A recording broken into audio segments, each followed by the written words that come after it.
happy holiday.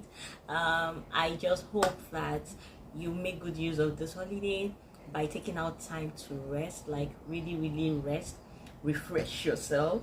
Also take out time to meet with family and friends, get to bond with everybody, just relieve the stress of how many weeks stress work.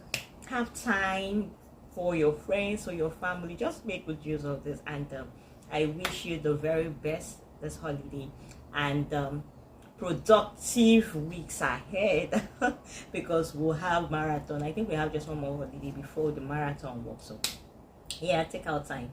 Welcome back, and today we'll be treating a very interesting topic but yet unspoken.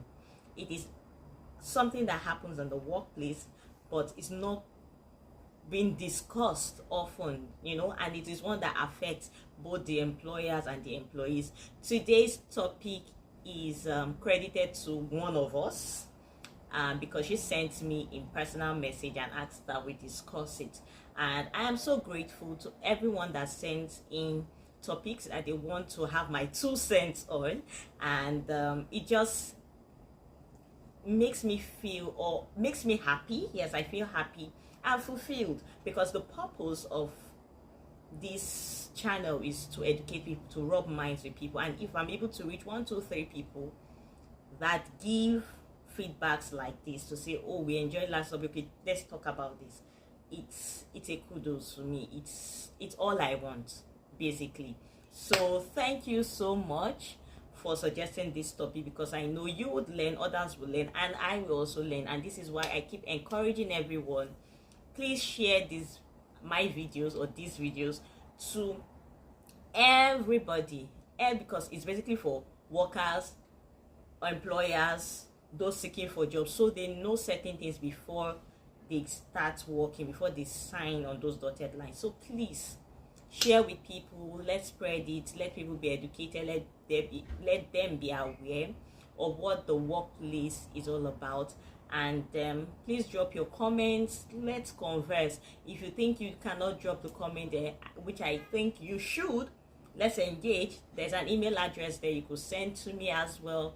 Let's have topic, let's just know how we can help each other, right? So with this, I say thank you very much, and let's dive into today's subject. Today we'll be discussing psychological contract in the workplace, and we'll be looking at it from the Nigerian HR perspective. The reason is because I am Nigerian, I live in Nigeria, I work in Nigeria, and so we'll be using Nigeria as a case study. Anybody who doesn't work in Nigeria or lives here, you'll get 1 or 2 things and see how it applies to you, over there, because there are definitely psychological contracts everywhere, in every workplace. Yes, so today that's our discussion, that's our subject matter. Let's start with definition, right? What is a psychological contract, or what are psychological contracts? Psychological contract is a set of unwritten agreements, and in this case it is between the employer and the employee. Does it ring a bell? Have you had experiences like that, or have you experienced any breach of contract but it was not written? It's psychological. So that's what we'll be discussing about. I don't think, in my opinion, we can do away totally with psychological contracts.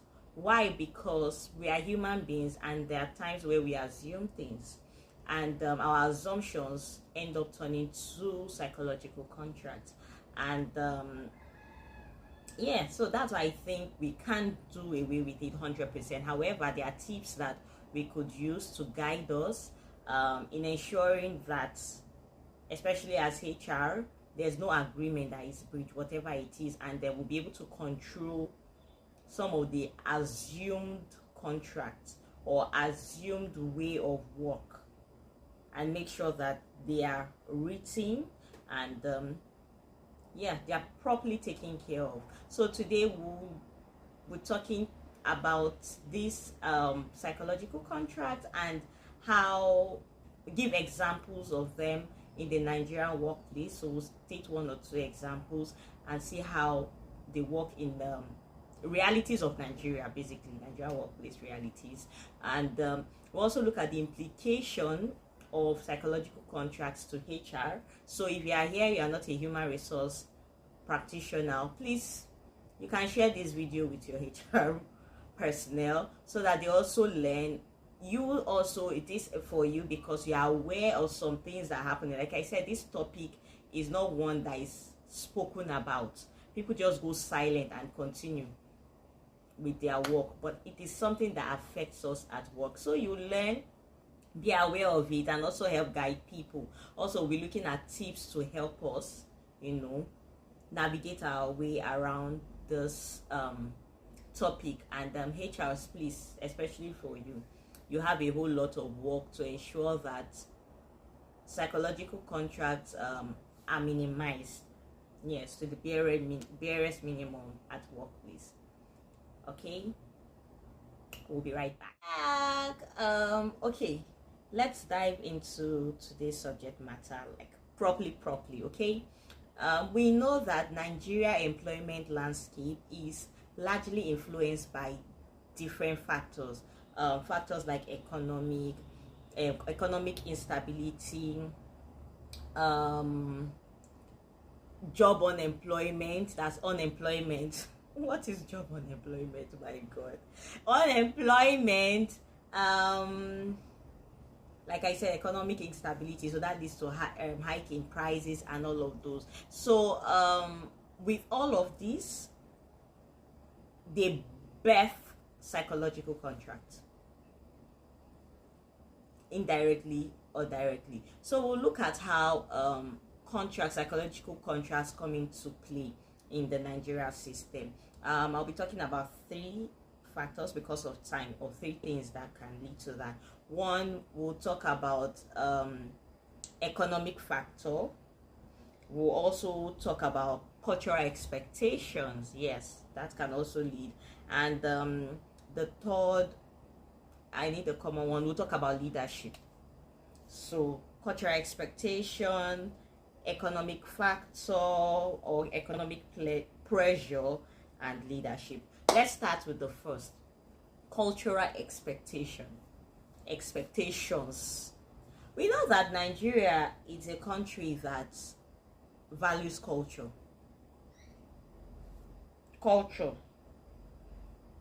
We don't joke with it, and that cuts across all of the tribes. And with this, it leads to our topic, psychological contract. So for example, let's look at one cultural thing. Employers, without signing, okay, you must have signed that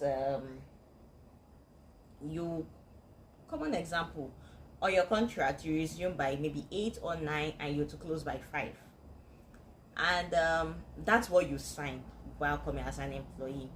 But there are some employers, they feel you should respect them enough to stay back beyond 5 o'clock. That's a psychological contract that you have signed and you didn't know you have signed. Why? Because of the cultural expectation. Yeah, that's it, that we have.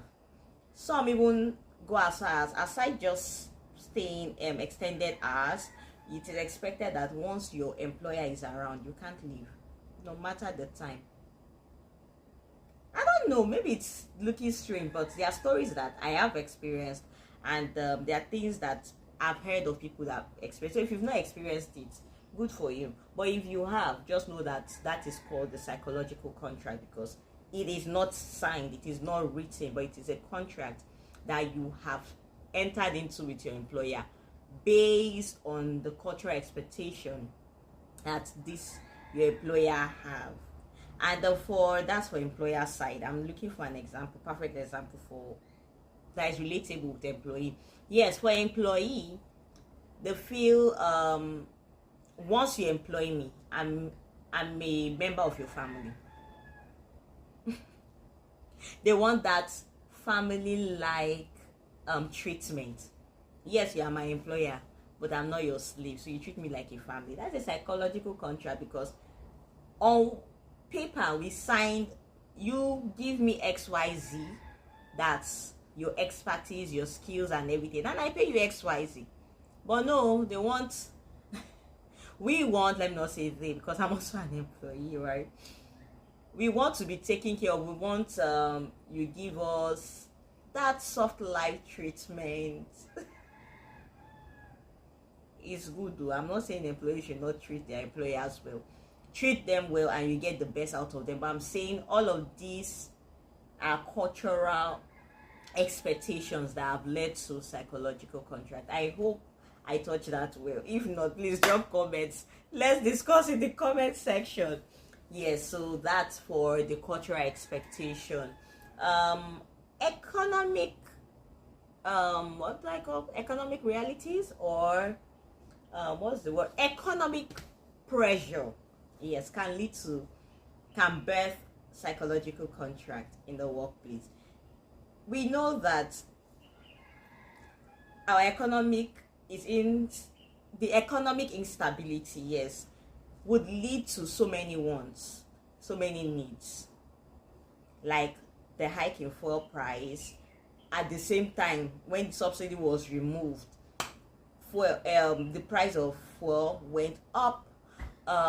Transportation, we can see what's happening with rent, house rent, cost of goods and services. Everything just increased. However, salary remains the same. Now you ask, okay, how is this?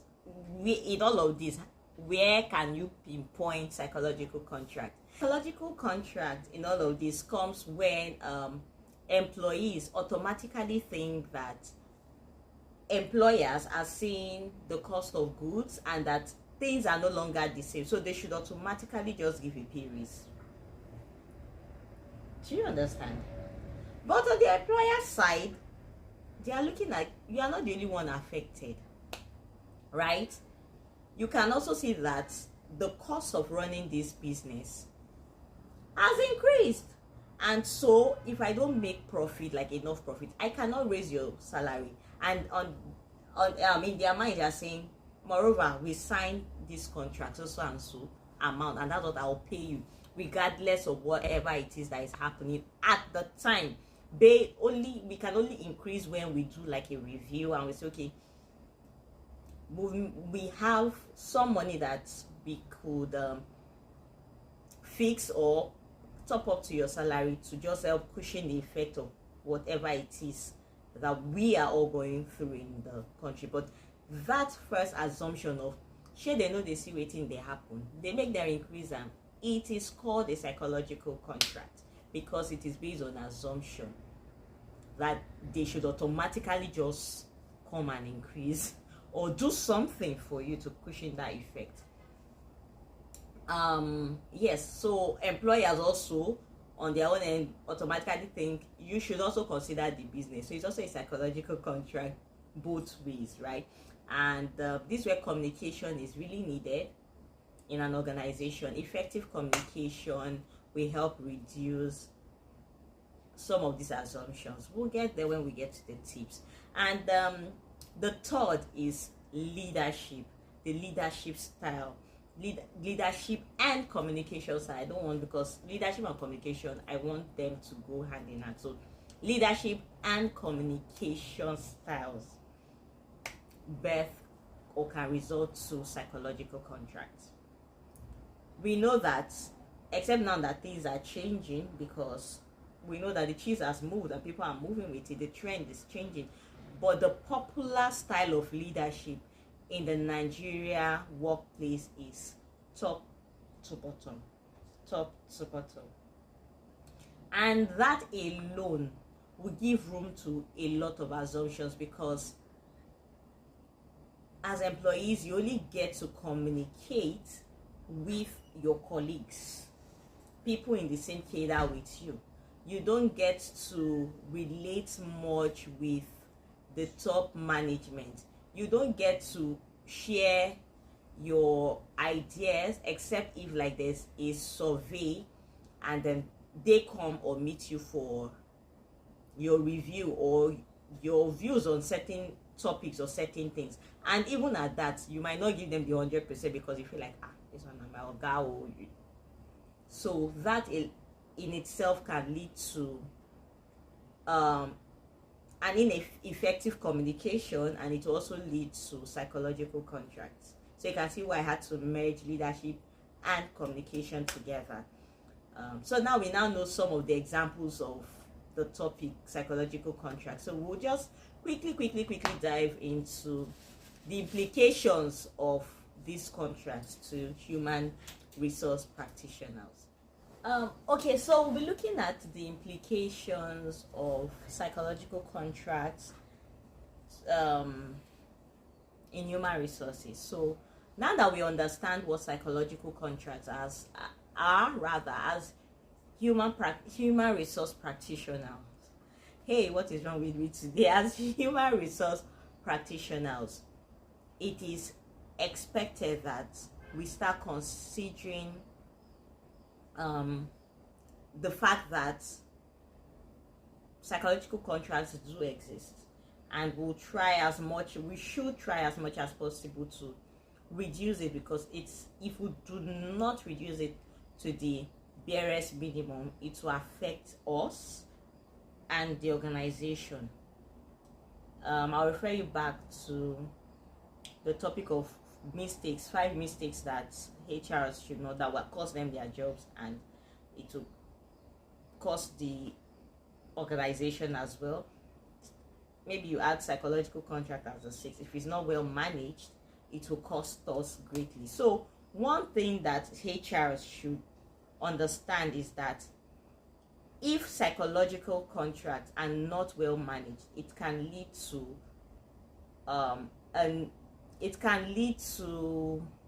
what do you call it? Increased maybe because I'm in a hurry today, I just need to get somewhere. These are just going, I don't understand. Okay, so it can lead to increase in turnover. Yes. If you manage it well, you have talent retention. It's high retention rate. So because employees know that everything about them, their welfare, is being considered, and they will appreciate it. So you keep your best talent. So that's one implication, positive one, for HR and the organization. Another thing is team building. So once you're able to keep your best hand, you build a team. You not just have employees, people just coming to work to earn salaries. You have people that are business minded like you. Build a team, people that are also considering the business. You have this, they will have this ownership mentality. Yeah, so you're going to build a team. It's a positive one. So HR, please ensure that you take note of all of these things, right? Another thing is, implication is employee engagement. So once you build a team, you see that your employees are engaged, they are enthusiastic, they are putting in their best to ensure that this organization, we achieve all that we have set to achieve for the year, for the quarter, for the month, for the period, basically. So you have them, when you have an event, they are enthusiastic, they want to do that. When you know what employee engagement is? Employee engagement basically mean the things that the employee put in. I'm looking for the right word. Employee putting in their best. So just like we have expectations from the organization, things to motivate you and all of that, employee engagement is from the side of the employee, them putting in their best to their work. That's what employee engagement is. So you see them, they are motivated, they are pumped, they don't mind staying 10 hours even without, how many hours do we even spend? I said 10 hours. They don't mind spending extra hours even though what they signed for is 5 to 9 or 8 to 9, 8 to 5, whatever time it is. They don't mind, and they won't feel it, and there's nobody assuming that what is it, they are not complaining about that, because they want to see the organization grow. They have seen that whatever it is that they need are being considered. That's employee engagement. So yes, you have good one at that. And then HR policy development. Ensure that you are not leaving anything out of place. Ensure that you do your surveys. I think I've mentioned that. Get feedbacks and include all of these things in your policies. Include them. Then practical tips for you. Let me just quickly run to that for HR. Ensure that for your while you are onboarding people, you are onboarding staff, ensure that you meet the employer, that's management, your CEO, whoever it is, to get their expectations. Why do you need their expectations? So that you can include it in your policy, in that offer letter. Every role, yes, and every job has an expectation. What the business expects from them and what bosses, the employer, also expects. So get all of this aside the KPIs and the job description. Ask what else. So for example, you are onboarding a driver. You already know what it entails, right? The job specification for that driver and the job description. Once that person is coming up, ask wherever it is that person will be driving for their own expectations. Is it that they will be using them during weekend? Before on the offer letter, or in the offer letter you go and write excluding weekend, or things like that might not lead to psychological contracts. Do you understand? So just get everything, because our work here is to ensure that we minimize to the barest minimum, like minimize psychological contracts. So ensure that you consider all of this right from the onboarding stage. Also ensure that you do regular checks. You cannot overemphasize this. Have sit down with your employees one-on-one, let them tell you things, rub minds, and then take the feedbacks. Even if the feedback is about you and it's not a good one, you should be able to accept it and then work on yourself, right? So that you have a good work environment. Train your managers. HR, you can't do it alone. You can't do everything alone. And ideally, before employees come to meet you directly, they should meet their managers. So train managers to be sensitive, train them to be friendly and receptive, approachable, so that their teammates could meet them, rub minds, so that you have a good team. Remember team building? Yes, you have a good team. Also train your employees. They should be respectful. That's what's that mentality? They should have ownership mentality instead of entitlement mentality. They should have ownership, and they should see themselves as business owners. They are part of the business. Train them. Yes, in the whole training thing, design career development opportunities. Yes, because if staff says that there's a career development opportunity for them, they will do all that they can do to ensure that they achieve that thing. So ensure that, and it is clear and well communicated to everyone in the organization. Wow, okay, so I think top of my head right now, this is what I can think of, and this is the beauty of this channel, where we just sit without going to, it's just based on experience and knowledge. So please, I would like to hear your own thoughts in the comment section. Suggest topics as well. Also remember to meet with other people so that you know how they do theirs, and you just learn from people's experiences. So thank you very much. HR, we have a whole lot of work to do, so please do it. Employees, you too, you have a whole lot of work to do. Aside doing your own achieving your KPI and carrying out your job description, you have a whole lot to play in ensuring the success of the organization. Please don't be a lukewarm. Your employers do not hate you. They are just trying their best to ensure that everything falls in place as for the organization, as it were, and also they need you. Without you, they won't achieve that goal. So try as much as possible to understand things from the employer's perspective, right? Yes, so that's it. Thank you very much. Until I come your way in another video. Bye.